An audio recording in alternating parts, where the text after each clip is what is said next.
Então, boa noite a todos. É uma grande alegria poder estar aqui com essa reunião de pessoas, poder estar conversando e estando próximo, né? Estando longe e ao mesmo tempo próximo de cada um, né?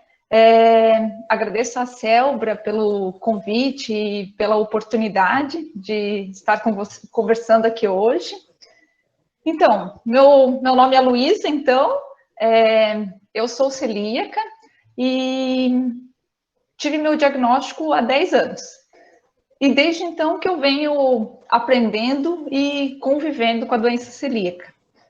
Além disso, eu sou médica gastroenterologista aqui na cidade de Blumenau, no Vale do Itajaí.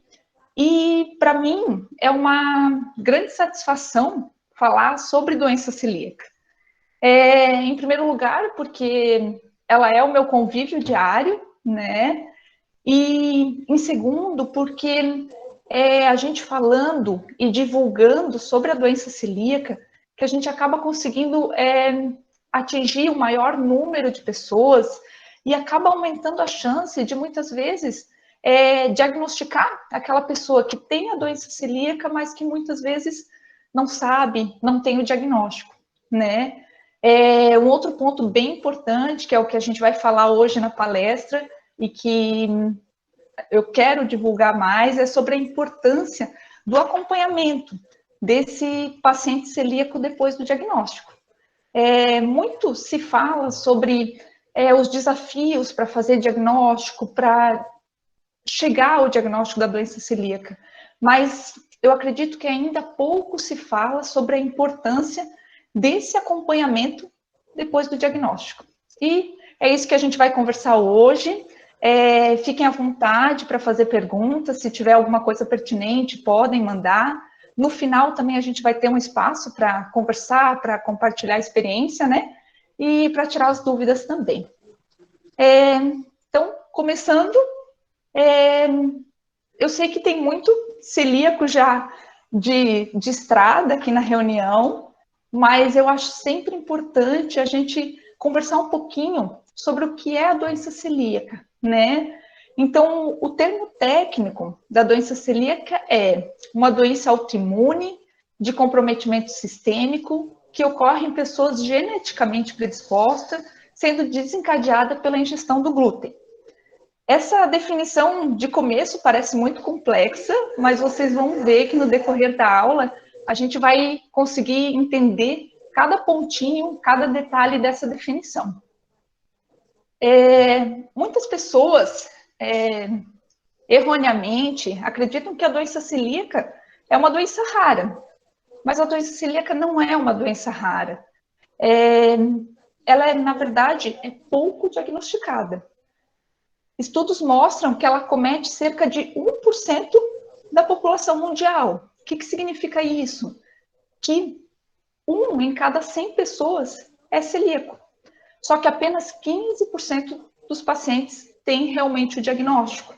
Para a gente entender melhor, a gente pode pegar um estádio de futebol, por exemplo, com 10 mil pessoas. Nesse estádio, com 10 mil pessoas, pelo menos 100 pessoas são celíacas. E o que que mais nos preocupa é que dessas 100 pessoas celíacas desse estádio, 85 pessoas não sabem que tem o diagnóstico, não sabem que tem a doença. Então, é por isso que a gente diz que a doença celíaca ela representa um iceberg estatístico, né? Então, aquela pontinha do iceberg que fica para fora da água representa os celíacos que têm o diagnóstico e estão fazendo o acompanhamento. Só que toda aquela parte que fica submersa corresponde aos celíacos que têm a doença, mas que não foram diagnosticados, enfim, não tem ainda esse diagnóstico. Mas por que isso acontece, né? A doença celíaca é uma doença complexa, né? E, na verdade, ela atinge todas as faixas etárias. Ela pode acometer criança, pode acometer jovem, adolescente, adulto, idoso, pode acometer homem, mulher, né? Isso acaba dificultando um pouquinho o diagnóstico. A gente sabe que o primeiro pico de incidência da doença celíaca é na primeira infância, logo após ali a exposição inicial ao glúten, e o segundo pico acontece ali na quarta, quinta década de vida. Mas isso não é regra. Ela pode aparecer em toda a idade. Além disso, a gente pode comparar a doença celíaca a um prisma, né? Porque ela pode se manifestar de diversas formas, diversos sinais, diversos sintomas. Então, o feixe de luz é o mesmo, a doença é a mesma, mas a forma que ela vai se manifestar em cada um dos pacientes pode ser de diversas cores, diversos sinais, diversos sintomas. E é isso que muitas vezes dificulta o médico, enfim, o profissional chegar ao diagnóstico da doença celíaca. Bem, para a gente ter uma ideia, existem basicamente uma classificação com 3 pontos relacionados às manifestações clínicas da doença celíaca.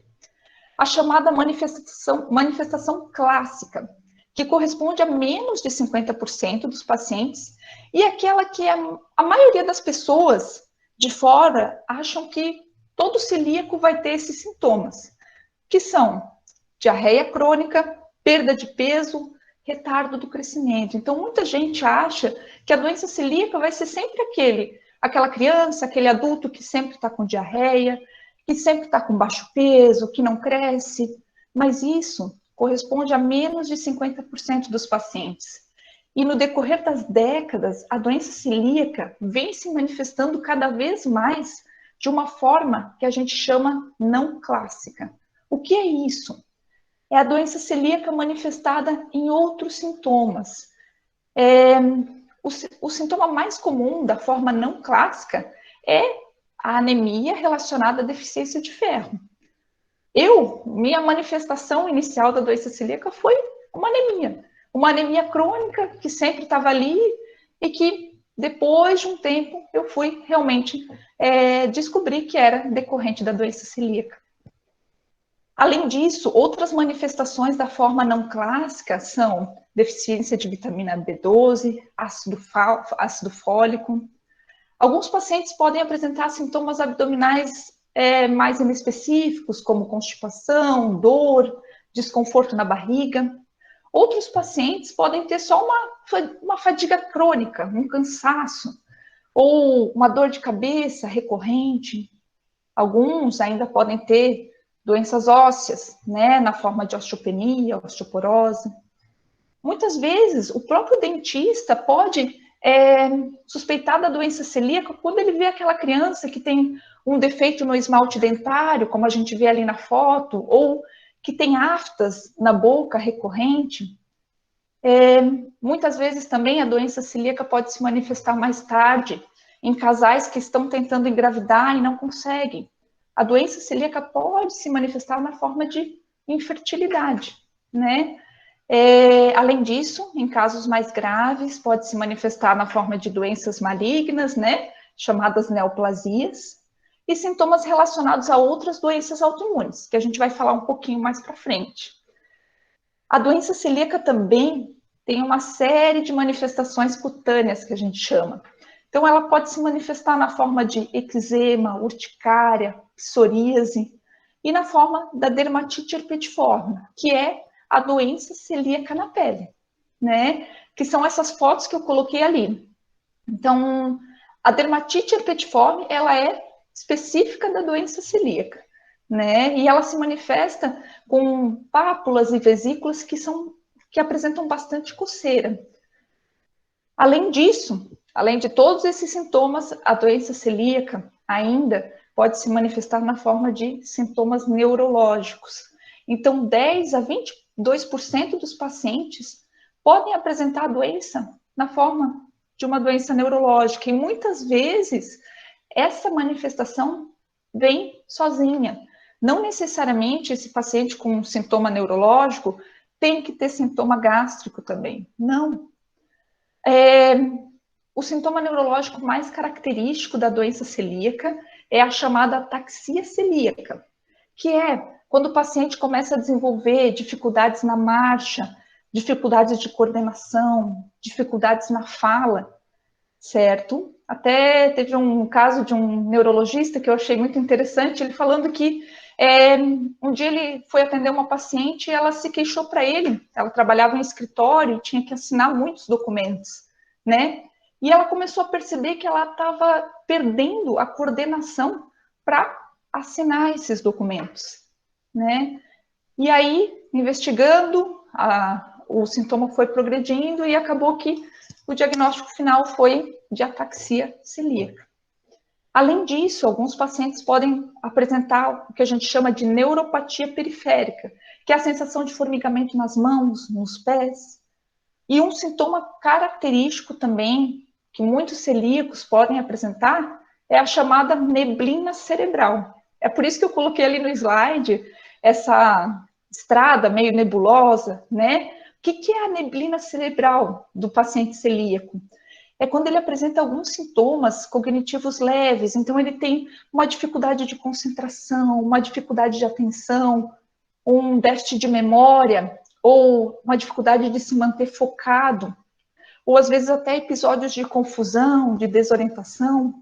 E o que é muito importante, que esse celíaco, que tem essa chamada neblina cerebral, muitas vezes, quando ele começa o tratamento, começa a dieta sem glúten, ele percebe que o cérebro dele clareia, aquela neblina que fazia ele esquecer as coisas, perder a atenção, ela vai embora, né? Então, além disso, existem manifestações psiquiátricas da doença celíaca também. Então, alguns pacientes podem ter depressão, ansiedade, uma irritabilidade, dificuldades no sono.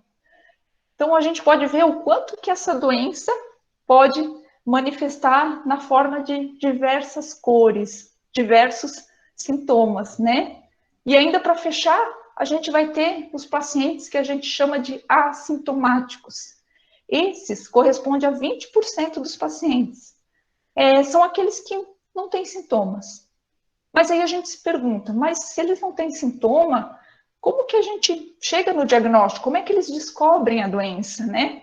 Muitas vezes o paciente assintomático é aquele familiar de celíaco, né? Ou aquele paciente que tem outras doenças autoimunes que aumentam a chance de doença celíaca e por isso são investigados, né? Mas uma coisa que eu gosto de falar e que eu acho bem importante, muitos pacientes acabam se dizendo assintomáticos, mas a partir do diagnóstico, a partir do momento que eles começam a tratar a doença celíaca, eles percebem que eles passam a ter melhora de alguns sintomas que às vezes eles nem davam bola. Então, aquela dor de cabeça que de vez em quando aparecia, aquela diarreia que uma vez ou outra ele tinha, ou aquela dificuldade de concentração, a partir do momento que ele começa a fazer dieta, ele começa a ter melhora desses sintomas. E muitas vezes ele achava que não tinha sintoma nenhum, mas ele percebe que com a dieta, esses sintomas que antes eram leves, que eles nem valorizavam, acabam desaparecendo. Então, até agora, a gente consegue entender uma parte da definição da doença celíaca, que é o acometimento sistêmico. A doença celíaca, ela não está presa ali no intestino, ela pode se manifestar em todo o nosso organismo, né? E aí a gente entra numa outra parte que é o causador, né? O inimigo do celíaco. Quem que é? É o glúten. O que é o glúten? O glúten é um conjunto de proteínas que está presente nos grãos de determinados cereais.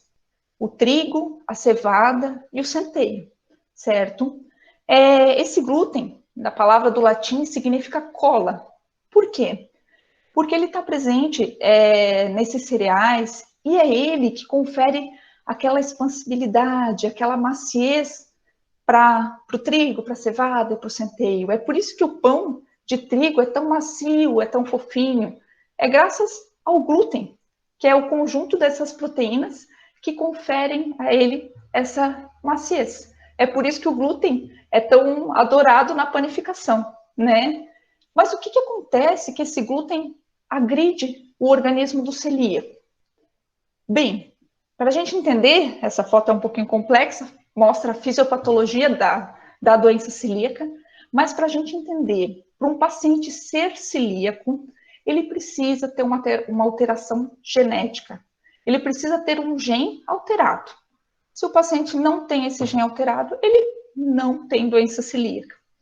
E o que esse gene alterado, que eu circulei ali em vermelho na figura, que é o chamado HLA, DQ2 ou DQ8, ele provoca? Quando o glúten atravessa a nossa membrana, a nossa mucosa intestinal, que são esses pontinhos vermelhos ali atravessando a mucosa, as células de defesa do nosso organismo, quando existe essa alteração genética, passam a não ver só o glúten como um inimigo, mas sim o nosso próprio organismo. E aí essas células de defesa do nosso organismo começam a chamar o que a gente chama de interleucinas, células de inflamação, e todas essas células de inflamação acabam atacando as próprias células do nosso intestino.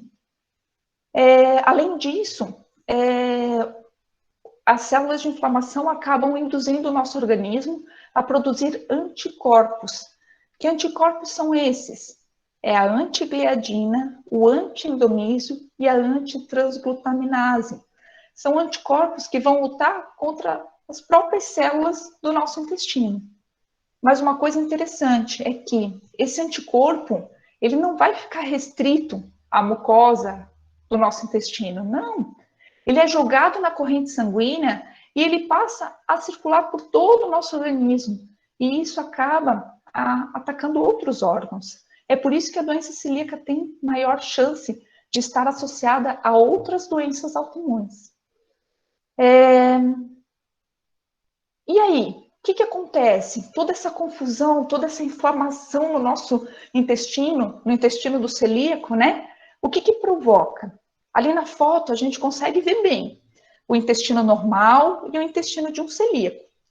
O intestino normal, ele tem uma série de vilosidades que a gente chama. O que é isso? É uma série de dedinhos, né? Que a gente consegue ver ali na figura, que aumentam a superfície de absorção desse intestino. Aumentam a área de absorção de vitaminas, de nutrientes que vêm da nossa alimentação. Mas toda aquela inflamação gerada pelo glúten no nosso intestino acaba destruindo a vilosidade. E aí o intestino do celíaco vira meio, que a gente pode dizer, careca, sem vilosidade, né? Uma comparação para a gente entender melhor, que eu até assisti numa palestra do Dr. Fernando Valério, ele tenta exemplificar da seguinte forma. Se a gente pegar o intestino de um paciente normal, que não tem doença celíaca, e esticar esse intestino, ele vai chegar ao tamanho, por exemplo, de uma quadra de tênis, certo? Agora a gente pega o intestino do celíaco, que já não tem mais aquelas vilosidades. A gente estica, ele chega a ter o tamanho de uma mesa de ping-pong. Então, o que acontece?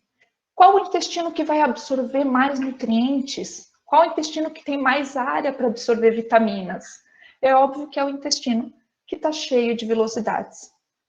Então, é isso que acontece no intestino do celíaco. Ele perde essa capacidade de absorver esses nutrientes todos.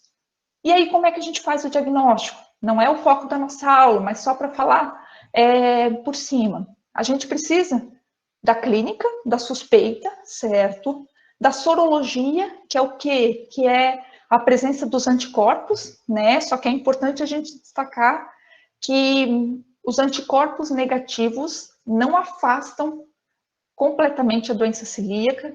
Então, mesmo com anticorpos negativos, se a suspeita de doença celíaca é grande, ela deve continuar a ser investigada, porque existe uma entidade que a gente chama de doença celíaca soronegativa, que são aqueles pacientes que têm doença celíaca, no entanto, os exames não conseguem detectar esses anticorpos.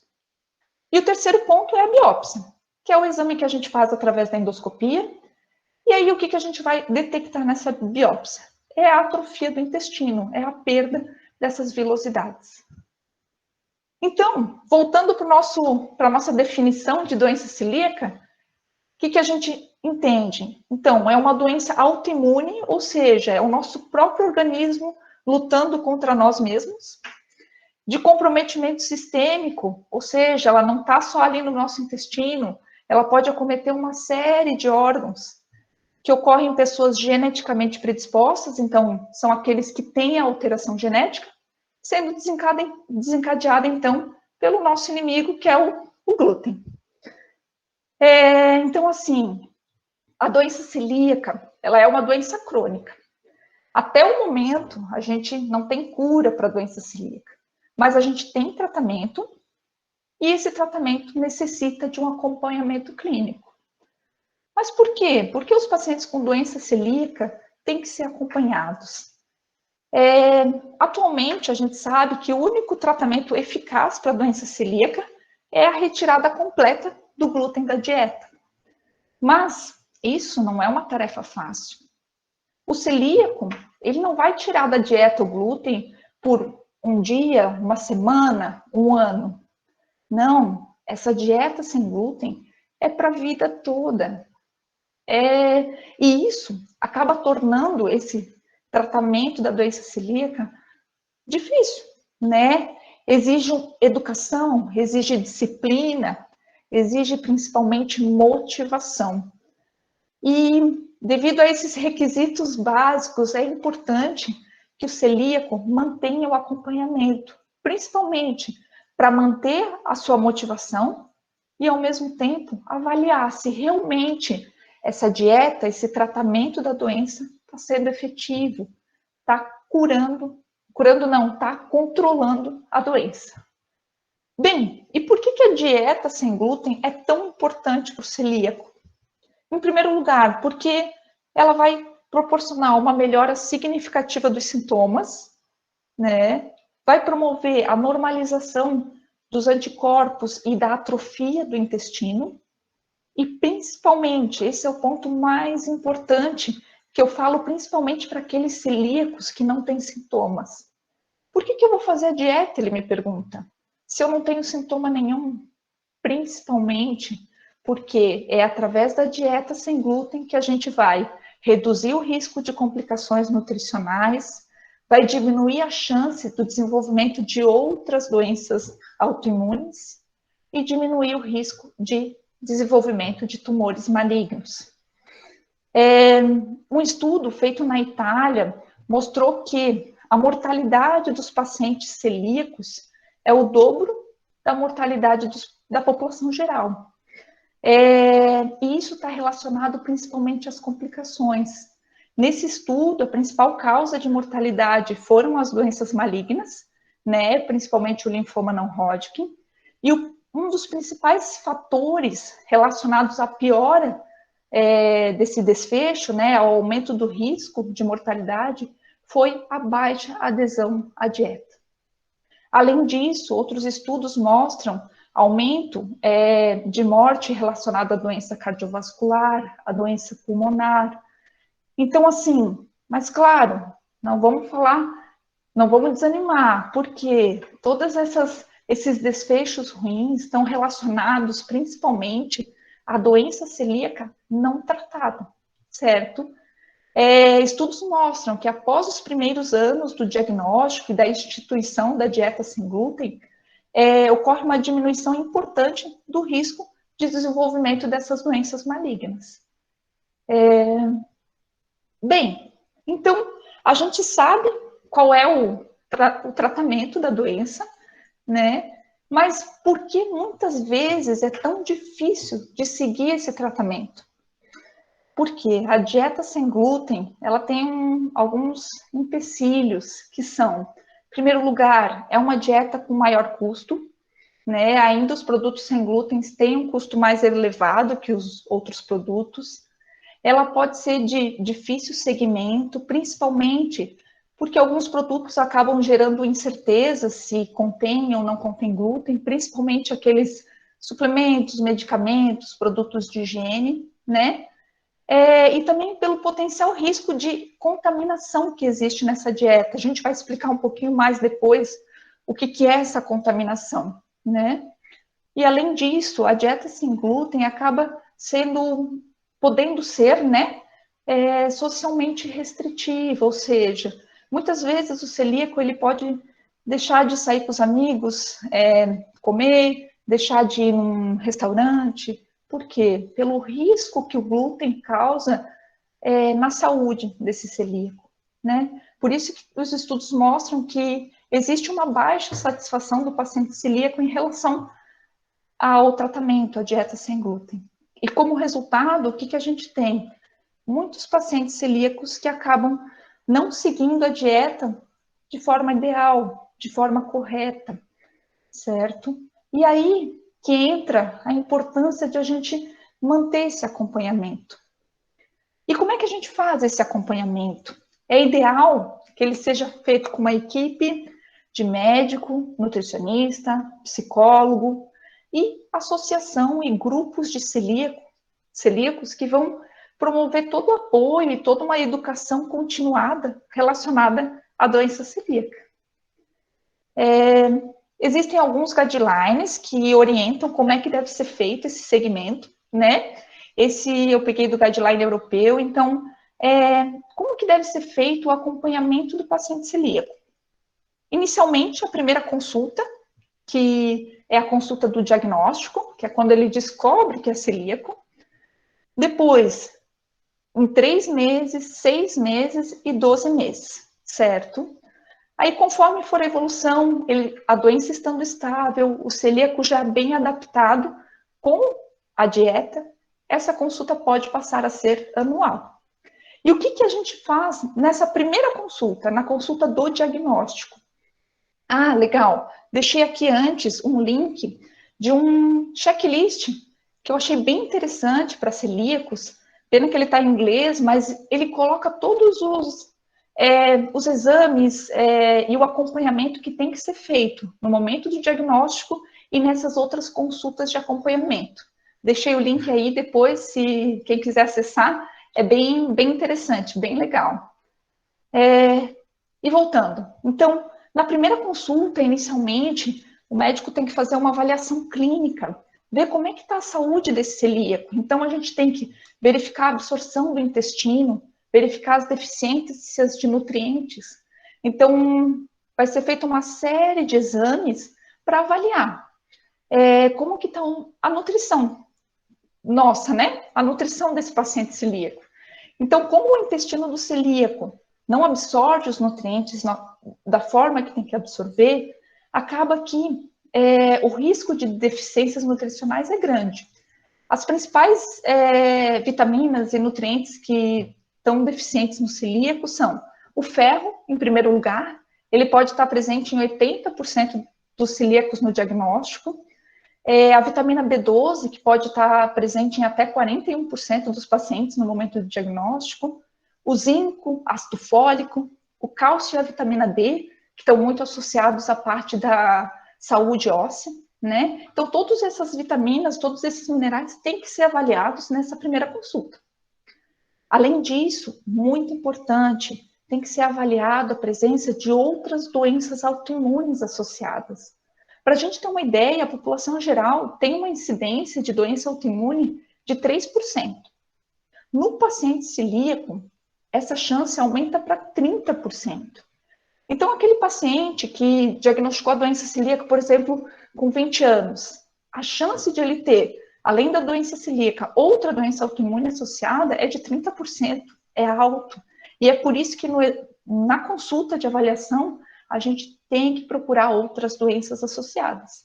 E as principais delas são a tireoidite autoimune, que é relacionada a problemas da tireoide, diabetes tipo 1, que normalmente exige tratamento com insulina, hepatite, então muito importante a gente dosar as enzimas hepáticas para ver como é que está a função desse fígado. E outras doenças, como dermatite, que a gente já falou, a neuropatia, síndrome de Sjögren, que também é uma doença autoimune relacionada ao ressecamento das glândulas, e outras doenças que também podem estar associadas. Bem, além disso, o que mais que a gente tem que avaliar nessa primeira consulta é a avaliação óssea. Cerca de 75% dos pacientes no diagnóstico têm uma alteração na densidade óssea. E essa alteração pode se manifestar tanto na forma de osteopenia quanto na forma de osteoporose. que é quando o nosso osso fica poroso e aumenta a chance de fratura. Então, o paciente celíaco, tem estudos que mostram, chega a ter até 7 vezes mais chance de evoluir com fraturas do que a população geral. Mas o que nos anima é que esse risco é bastante reduzido depois da instituição da dieta sem glúten. E como é que a gente tem que fazer esse acompanhamento e essa avaliação óssea? É importante que seja feita através de um exame chamado densitometria óssea. Esse exame pode ser feito no diagnóstico da doença celíaca, especialmente naqueles pacientes que têm maior risco, ou seja, aqueles que têm má absorção, ou aqueles que já têm uma evidência de doença óssea, que já tiveram fraturas, né? E naqueles que têm maior risco, que são as mulheres perimenopausa, os homens maiores que 50 anos, pacientes tabagistas, todos esses têm mais chance de desenvolver osteoporose. É importante a gente depois reavaliar com novo exame em 5 anos, naqueles pacientes que o exame inicial não mostrou alteração, e no intervalo mais curto, 2 a 3 anos, naqueles pacientes que já têm alguma doença óssea já no diagnóstico da doença celíaca. Bem, além dessa avaliação clínica, muito importante é o aconselhamento e a orientação nutricional. É a orientação quanto como seguir a dieta sem glúten, o que eu tenho que evitar, o que eu posso comer. É por isso que a ajuda do nutricionista é muito importante também, né? Porque além da gente orientar quanto ao que pode e o que não pode comer, a gente tem que se preocupar também com o que a gente chama de contaminação cruzada. O que é isso? O que é a contaminação cruzada? É a presença de partículas de glúten naqueles alimentos, naqueles utensílios que originalmente não deveriam ter glúten, né? Então, quando que acontece essa contaminação cruzada? Ela pode acontecer no plantio, na colheita, no armazenamento e no próprio preparo dos alimentos. Então, por que tem muito alimento que a gente vai olhar a embalagem e naturalmente não é para ele conter glúten, mas a gente olha na embalagem contém glúten? Por quê? Porque existe essa contaminação. Quando a gente diagnostica um celíaco, eu sempre converso nessa primeira consulta que o ideal, o que seria? Seria que essa família se tornasse também celíaca, adquirisse hábitos também de dieta sem glúten. Por quê? Para evitar ao máximo desse celíaco em casa ter contato com esse inimigo que é o glúten, certo? Porque o que acontece? Aquela faca que passa no pão com glúten, que vai para a margarina e que depois vai para o pão sem glúten, ali existe contaminação. Ali existe risco para o paciente celíaco, né? Então, a gente sabe que é difícil seguir a dieta, né? É difícil todos os membros da família seguir, mas é importante que a partir do momento que existe um celíaco na casa, tenha-se respeito, tenha-se cuidado com esse celíaco e que tenha o máximo de cuidado para que ele não tenha contato, não tenha contaminação com o glúten. Por quê? Porque um celíaco exposto à contaminação cruzada, ele possui os mesmos danos que o celíaco que não segue a dieta. Então, por mais que tenha cuidado, se existe a contaminação cruzada, o glúten está estimulando a inflamação ali no intestino. Então, as consequências são iguais daqueles que não cuidam da dieta. Então, o que é importante? Em casa, quando tem um celíaco, não dá para compartilhar utensílios, não dá para compartilhar talheres. Esses têm que ser totalmente separados. Louças, eletrodomésticos, mesmo a esponja que vai lavar a louça, ela não pode ser a mesma. A esponja que lava a louça com glúten, se ela lava a louça sem glúten, ela contamina também. Além disso, é importante não usar farinhas com glúten em casa, na casa do paciente celíaco, porque essa farinha ela pode ficar dispersa no ambiente por mais de 24 horas, e isso aumenta o risco desse paciente celíaco acabar se contaminando. Então, a dieta sem glúten, ela é um aprendizado, né? Não é tudo na primeira consulta que a gente vai aprender, existe uma série de nuances que, no decorrer do tempo, o celíaco vai se adaptando e vai aprendendo a seguir essa dieta. E o que é muito importante é que, além de a gente seguir uma dieta sem glúten, a gente precisa seguir uma dieta sem glúten saudável. Por isso que a nutricionista nos ajuda. Porque é importante que a substituição dos alimentos que têm glúten seja feita por grãos saudáveis. Existem estudos que mostram o aumento de chance de síndrome metabólica e de estatose hepática, que é a gordura no fígado, nos pacientes celíacos depois que eles começam a fazer a dieta sem glúten. Por quê? Porque eles vão substituir o trigo, a cevada, o centeio, pela batata, pelo milho, certo?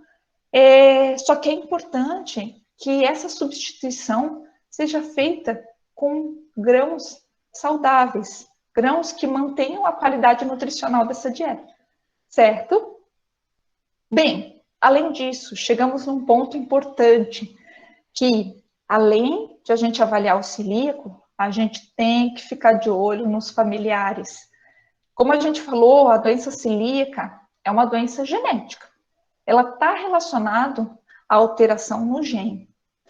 Então, se existe um celíaco na família, a gente tem que avaliar, tem que pesquisar e procurar a doença nos outros membros da família.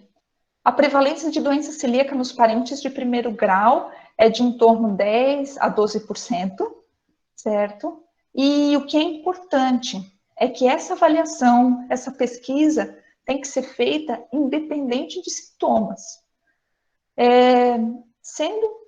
Apresentando ou não sintomas, esse paciente, esse familiar tem que ser avaliado. E como é que a gente faz essa avaliação? É aconselhável que o acompanhamento do parente do paciente celíaco seja feito com sorologia, ou seja, exame de sangue para avaliar a presença de anticorpos, né? O intervalo para a realização dos exames ainda não é bem definido, mas aconselha-se a cada 3 a 5 anos, então isso quer dizer que não é porque fez o exame uma vez e veio negativo que a gente não tem que continuar acompanhando. Precisa continuar, sim, acompanhando. Outra forma de avaliação dos parentes de celíaco é através de, quando disponível, da tipagem genética, né? Existe a possibilidade de avaliação da alteração genética, mas o que é importante a gente destacar? Que, se caso essa alteração genética vier negativa, ótimo, não é necessário nenhuma avaliação a mais. Quer dizer que essa pessoa não tem alteração genética, ela não vai desenvolver a doença celíaca, certo? Mas se caso a alteração genética, a tipagem do HLA, que a gente chama, vier positiva, isso não significa que a pessoa tenha doença celíaca. Essa alteração genética, ela está presente em 40% da população, certo? Mas somente 5% realmente vão desenvolver a doença celíaca. Então, o teste genético nos ajuda, só que ele não pode ser avaliado de forma isolada. Mas o importante, a mensagem desse slide é: vamos ficar de olho nos familiares. E por último, muito importante, já na primeira consulta, é a gente conversar sobre a associação e grupos de celíacos. As associações são muito importantes, porque além de promover, de auxiliar nessa educação continuada sobre doença celíaca, as associações permitem uma troca de experiência, uma troca de angústias, troca de informações, e isso é muito importante para o paciente celíaco, certo? Então, a educação em doença celíaca, a associação a grupos de celíacos é muito importante. Bem, feita essa primeira consulta, como é que a gente vai continuar o acompanhamento? O que é importante nas outras consultas? Principalmente,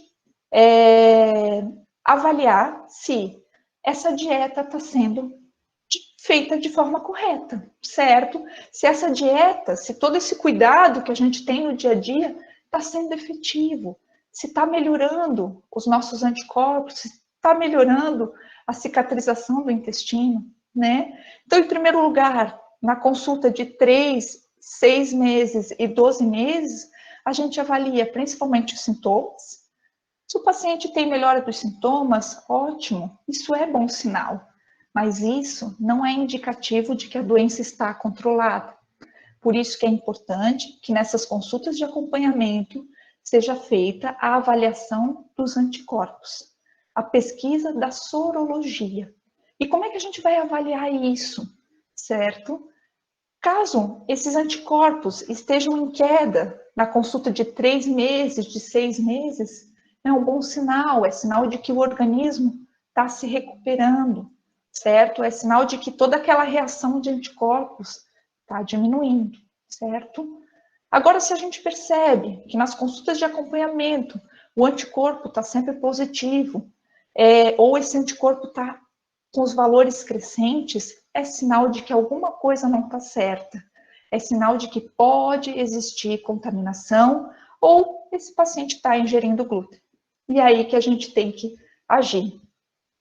Uma coisa importante que eu gosto de falar nos anticorpos séricos é que tem paciente, às vezes, que vem em consulta, mostra o exame vem negativo, e ele pergunta assim, doutora, mas tá negativo, né? Tá tudo bem.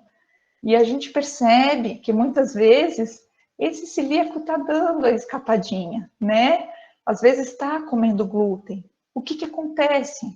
Os testes sorológicos, eles muitas vezes não conseguem detectar essas ingestas de glúten esporádicas, esse consumo intermitente. Então, assim, por mais que o exame venha negativo, que bom, é um bom sinal, mas é importante a gente saber que, por mais que essas ingestas esporádicas não alterem o exame, esse pouco glúten que acaba entrando em contato com o nosso intestino é suficiente para promover toda aquela inflamação novamente, certo?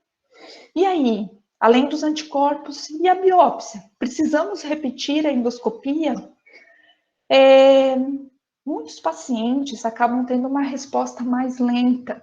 Esse intestino, essa cicatrização da mucosa, pode demorar às vezes até 2 anos para ter uma melhora, certo?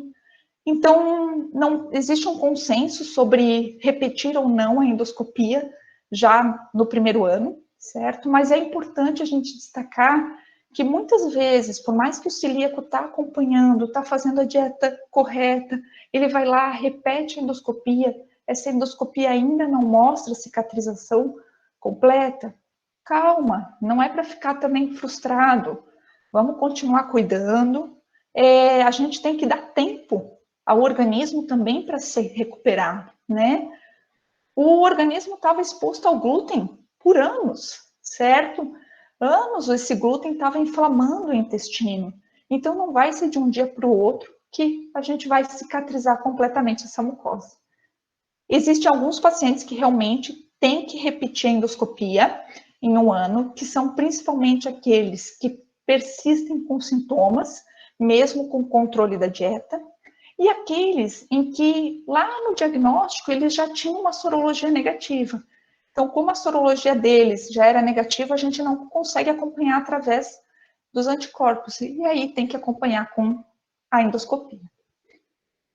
Certo, minha gente? E aí? Doutora, eu estou fazendo a dieta, eu estou caprichando e mesmo assim continuo com sintomas, meus exames continuam alterados. O que pode ser? A chamada doença celíaca não responsiva e refratária pode acontecer até em 20% dos pacientes celíacos, mas ela tem que ser muito bem analisada. O primeiro ponto, o principal fator relacionado a essa não resposta à dieta é a ingesta de glúten intencional ou inadvertida. Então, 50% dos pacientes que não melhoram, existe na investigação uma contaminação, um contato com esse glúten. E aí, a gente tem que investigar aonde que está acontecendo essa contaminação, certo? Avaliado isso, não existe contaminação, não existe exposição ao glúten, aí o que a gente faz?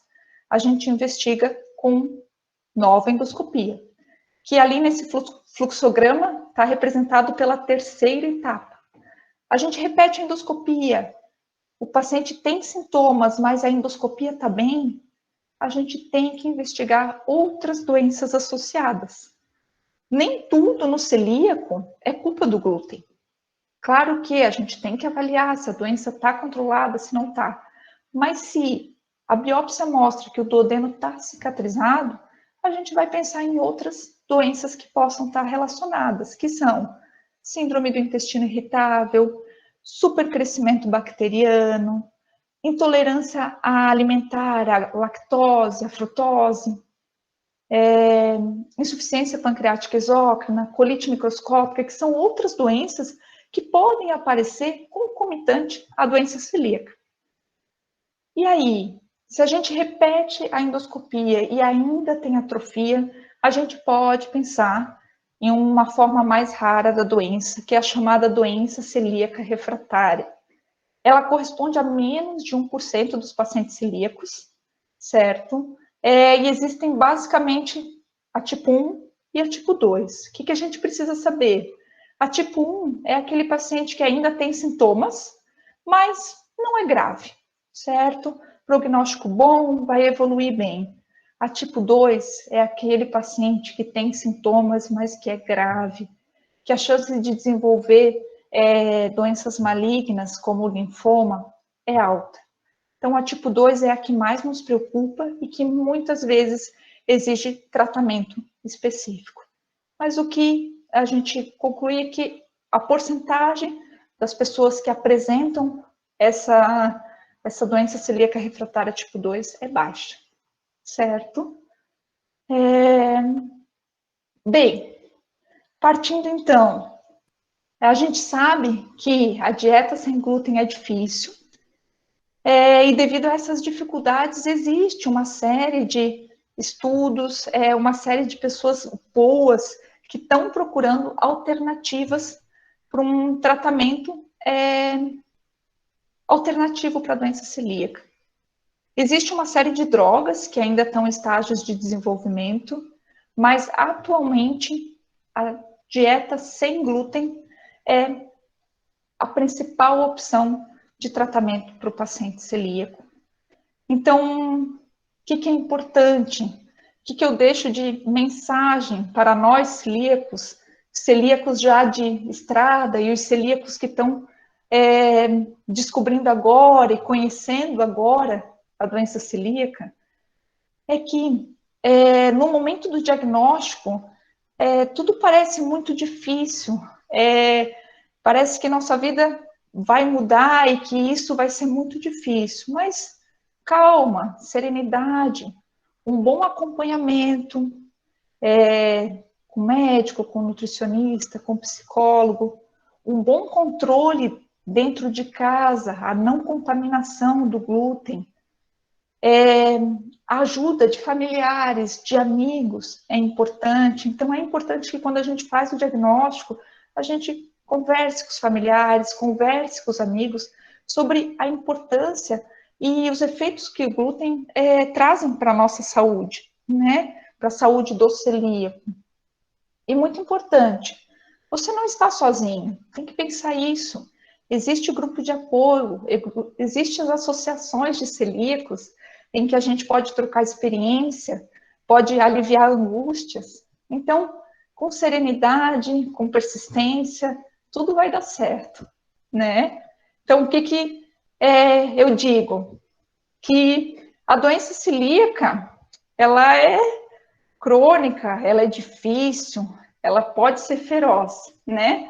O celíaco tem como se fosse um tigre dentro de si, né? Mas essa doença celíaca, ela pode ser controlada, ela pode ser domada e a gente pode conviver com ela com tranquilidade, né? Então, vamos ter calma, vamos domar esse tigre que existe dentro de nós, né? E vamos seguir em frente, que essa doença, ela é feroz, mas a gente pode controlar ela. É isso aí, gente.